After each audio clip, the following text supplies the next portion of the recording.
देव भी प्रसन्न हो जाती हैं और धीरे धीरे करके इनके यहाँ 9 कन्याएं होती हैं। कितनी कन्याएं होती हैं? 9। जैसे ही 9 कन्याओं को देखा है, करदम जी महाराज कहते हैं तो सुनो देवी, अब हम तो चले। हमने कहा था कि अगर संतानोत्पत्ति हो जाएगी तो हम एकांत में जाकर के परमात्मा का भजन करेंगे। देवहूति ने पैर पकड़ लिया, महाराज एक काम करो, अगर बेटियों का जन्म दिया है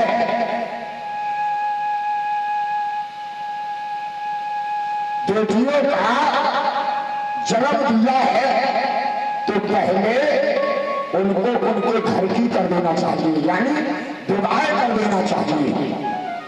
अच्छा, और अगर बेटों का जन्म दिया है, बेटा है, तो पहले उनको पाल पोष करके बड़ा कर दे, उसके बाद में विवाह करने के बाद उसकी जीविका का उपार्जन होता रहे।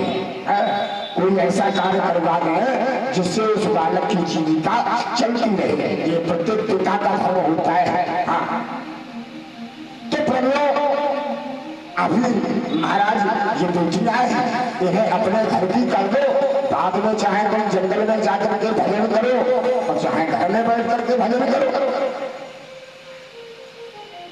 कोई बात नहीं।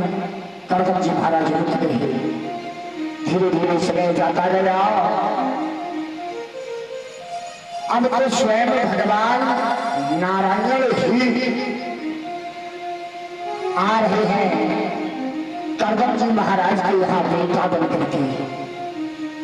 प्रभु समय आने पर जिस समय बेटा बन करके आए तो ब्रह्मा जी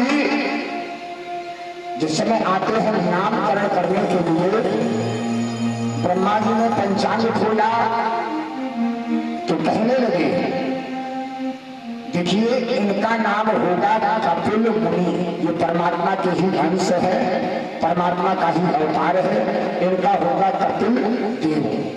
बोले कपिल देव भगवान की जय। आज देवहूति के यहाँ कपिल देव भगवान आ जाते हैं। करदम जी महाराज ने कहा, एक बात बताओ ब्रह्मा जी, पिताजी, तुमको हम दक्षिणा में क्या दे रहे? भाई नामकरण करवाया है तो दक्षिणा में कुछ न कुछ तो देना पड़ेगा, बिना दक्षिणा के काम तो पूरा होता नहीं है। बोले दक्षिणा में आप हमें दोगे क्या? एक काम करो, हमारे साथ में 9 ऋषि कुमार हैं, हमारे साथ 9 ऋषि कुमार हैं और तुम्हारे पास में ये 9 कन्याएं हैं। एक काम करो, ये एक एक कन्या हमारे एक एक ऋषियों को दान कर दो। ठीक है। करदम जी महाराज ने उन ऋषियों को एक एक कन्या दे दिया। जिस समय एक एक कन्या दे दिया है, उन्हीं में से एक कन्या का नाम था अनसुईया। क्या नाम था? अनसुईया। प्रलय में मैया अनसुईया महाराज अत्रि मुनि के साथ में विवाहित हुई और अत्रि मुनि ले जाकर के वृक्षराज पर्वत चित्रकूट धाम में, आज भी अगर आप लोग चित्रकूट धाम जाते हैं, गए हैं कि नहीं? तो प्रभु चित्रकूट धाम जाते हैं तो मां अनसुईया का पावन धाम अभी भी बना हुआ है। प्रभु जिस समय वृक्षराज पर्वत पर लेकर के गए। अच्छा, और एक बात बता दूं, जैसी मां पतिव्रता है वैसे सजनों वो पुठिया भी अनसुईया उनकी महान पतिव्रता हुई। आप लोगों ने कथा में सुना होगा, सुना है कि नहीं? सुना है कि नहीं? भाई यहाँ नगरी में कथा नहीं हुई तो कोई बात, और भी नगरी नगरी कथा होती है, मोबाइलों पे भी आती है। तो इन्होंने आपका यानी कि आप लोगों को तो सुना ही, जब माता इतनी पति होता है तो बिटिया कितनी बड़ी प्रज्ञा बनता न होगी। क्यों?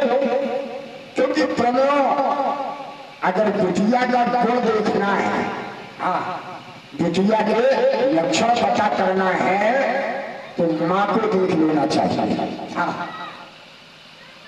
बिटिया के गुण अगर देखना हो तो बिटिया की माँ को देख लेना चाहिए। और माँ का अगर पता करना हो माँ बाप का तो बेटी को देख लेना चाहिए।